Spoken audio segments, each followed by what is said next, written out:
En esta ocasión les explicaré sobre Viral Subtyping Classification. Unos conceptos previos. Empezaremos con la célula. En la célula tenemos un núcleo y dentro del núcleo tenemos unos elementos que se llaman cromosomas, que es el elemento del medio de la imagen. Estos cromosomas no son más que una cadena de doble hélice que se conoce como DNA y pequeños segmentos de este DNA es lo que se conoce como gen. En esta imagen tenemos otro ejemplo. Ahí podemos ver 4 genes y vemos que cada gen está conformado por una serie de letras. Estas letras representan 4 nucleótidos diferentes. La T por tiamine, C cianine, A adenine y G guanine.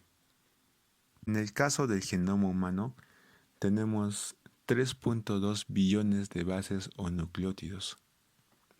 En el caso de los virus, por ejemplo, en la imagen tenemos el virus del HIV. Aquí tenemos un núcleo donde se ve el RNA y también tenemos un punto que dice ahí reverse transcriptase. Por ejemplo, este es una enzima que lo que hace es convierte este RNA en DNA y este DNA se incrusta dentro de nuestro genoma humano, ¿no? Y así es como modifica nuestras células. En este caso, mostramos una imagen del virus COVID-19. Al igual que el HIV, también tiene su RNA dentro de su núcleo. En este gráfico mostramos los diferentes subtipos del virus HIV. Por ejemplo, mostramos el virus HIV-1, el cual está dividido en 4 grupos, el grupo M, N, O y P. A su vez, el grupo M se divide en el subtipo A, B, C, D, F, G, H, J, K, L y CRF. Este tipo CRF es una combinación de varios subtipos juntos. Camel. Si vemos la secuencia de ADN como un string de letras, un camel se puede entender como pequeño substring de la secuencia. Por ejemplo, ahí vemos una secuencia ATGG y dos substrings de tamaño 3 serían ATG y TGG. Existen muchos obstáculos para el tratamiento del HIV debido a la variabilidad genética de su genoma. También se dice que el virus HIV-1, bueno, los subtipos del virus HIV-1 tienen un 15% de nucleótidos diferentes. El método más usado es BLAST. Este es un método de búsqueda por similitud, pero este no es muy adecuado para la búsqueda de subtipos de virus debido a la variación genética. Los algoritmos implementados son Cameris y Castor. Cameris se propuso el 2018 y Castor el 2019.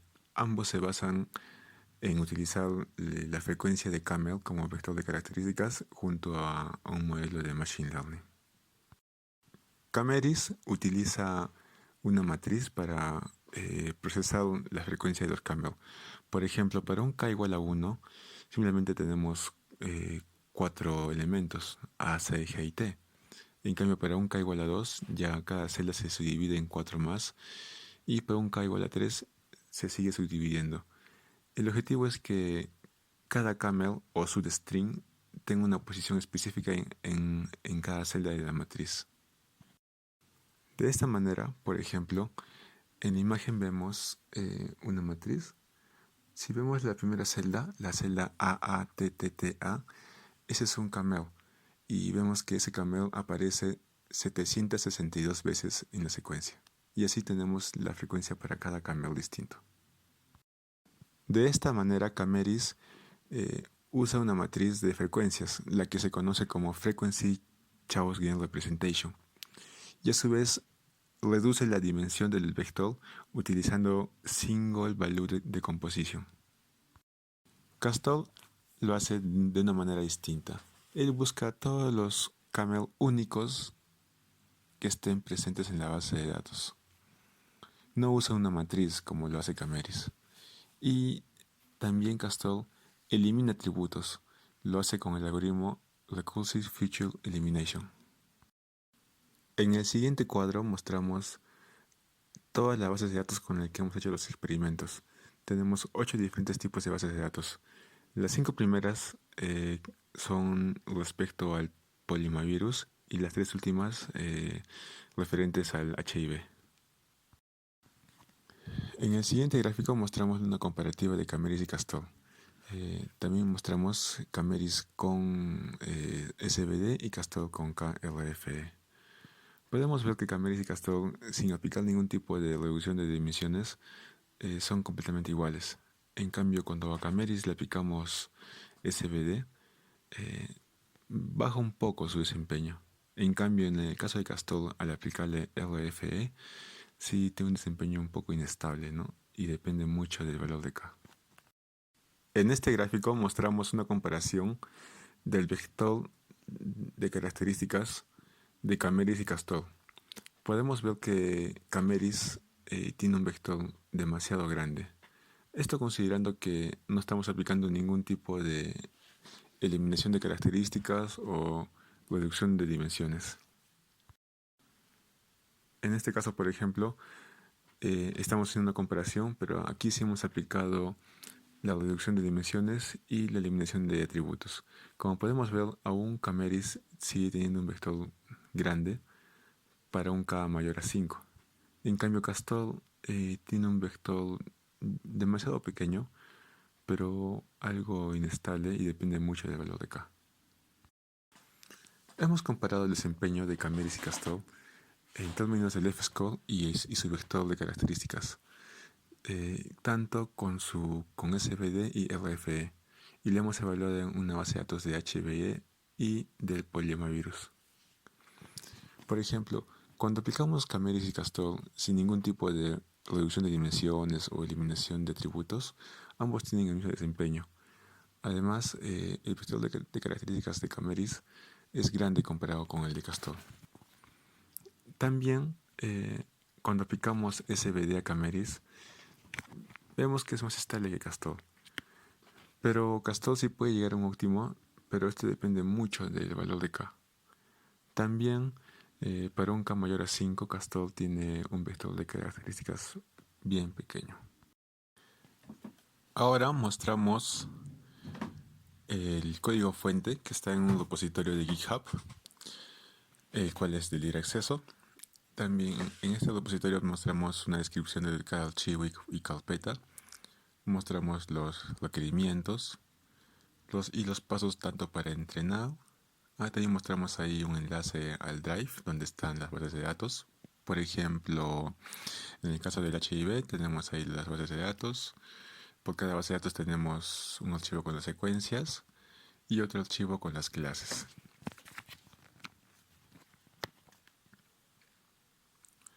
Bueno, y también tenemos unos pasos para hacer el testing, ¿no? Y las referencias. Este es el código fuente de la aplicación. Por ejemplo, les mostramos todo el código y en el archivo Feature Extractor está la implementación del algoritmo de Castor, ¿no? Aquí está toda la implementación, el cálculo de las frecuencias de camels y la reducción y la eliminación de atributos. En el archivo Cameris está la implementación de Cameris, ¿no? La implementación es pequeña, simplemente en esta función se hace el cómputo de la frecuencia a partir de una matriz, ¿no? Como se explicó antes. Este archivo compare se encarga de hacer la comparativa de tanto de Cameris y Castor. Procesa todas las bases de datos, como pueden ver ahí. Evalúa para diferentes Ks, de K igual a 1 hasta 9. También hace un K-fold con K igual a 5. Y hace la comparativa, ¿no? Aquí evaluamos Cameris. Después evaluamos Castor. Obtenemos las métricas y todo eso lo almacenamos en un archivo CSV, ¿no?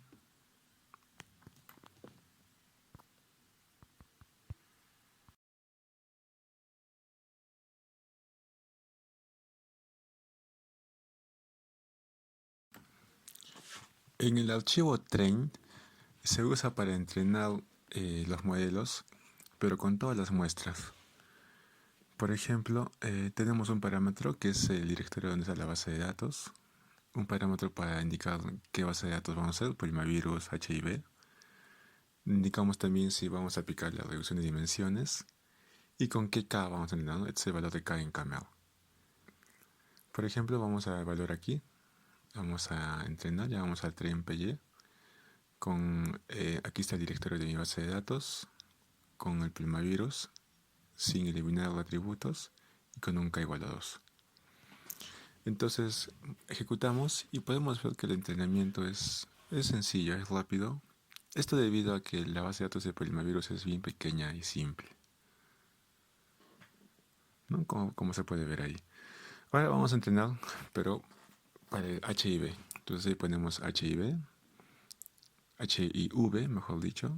En este caso vamos a evaluar con un K igual a 5. ¿Esto por qué? Porque ya se vio en la comparativa que con un K igual a 5, bueno, K mayor a 5, esta base de datos del HIV tiene un mejor desempeño. Por eso ahora lo entrenamos con K igual a 5, ¿no? Entonces acá son 3 bases de datos. Vemos que la primera terminó rápido porque es pequeña, la segunda también. Y estamos en la última. Aquí más bien sí demora un poco porque la última base de datos es grande. Tiene algo de 1000 muestras. Y cada secuencia también tiene un tamaño de 9000, ¿no? Casi 10.000 nucleótidos. Vamos a esperar a que termine, sí, y terminó, ¿no? Y lo almacena todo en un modelo, en un archivo .zap.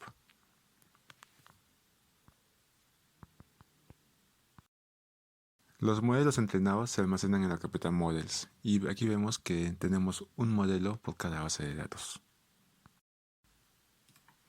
El script test.py es para evaluar cada muestra, ¿no? Por ejemplo, aquí leemos el archivo FASTA, le mandamos la base de datos y simplemente lo ejecutamos, ¿no? Hacemos un predig con el modelo guardado anteriormente. Por ejemplo, aquí vamos a evaluarlo.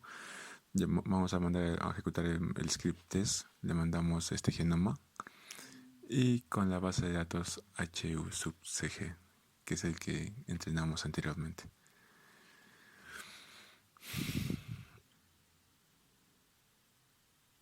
Por ejemplo, en esta carpeta tenemos los genomas, algunos genomas de prueba, ¿no? Del HIV, ¿no? Tenemos los nucleótidos que no son más que una secuencia de string. Entonces evaluamos y vemos que para esta secuencia, que es de tipo A, me devolvió que es HIV1A, ¿no? Lo está clasificando bien. Vamos a evaluar con otra secuencia.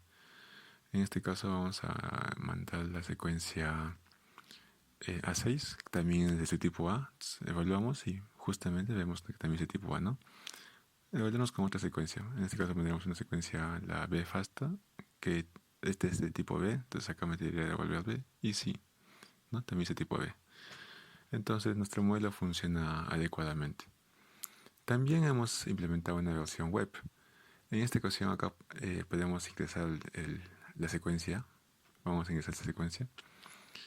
Vemos que es de tipo A, ¿no? A sub A.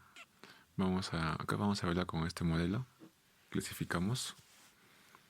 Y aquí vemos que nos devolvió M. ¿Qué es lo que pasa aquí, no?